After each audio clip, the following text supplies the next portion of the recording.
Este es el venado cola blanca, símbolo de la fauna silvestre de Costa Rica desde el 2 de mayo de 1995.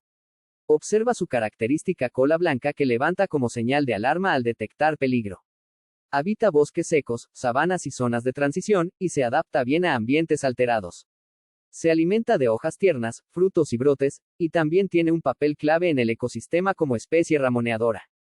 Si lo encuentras en la naturaleza, mantén distancia y evita alimentarlo, su salud y comportamiento pueden alterarse fácilmente. Cuida a nuestros símbolos, cuida nuestra biodiversidad.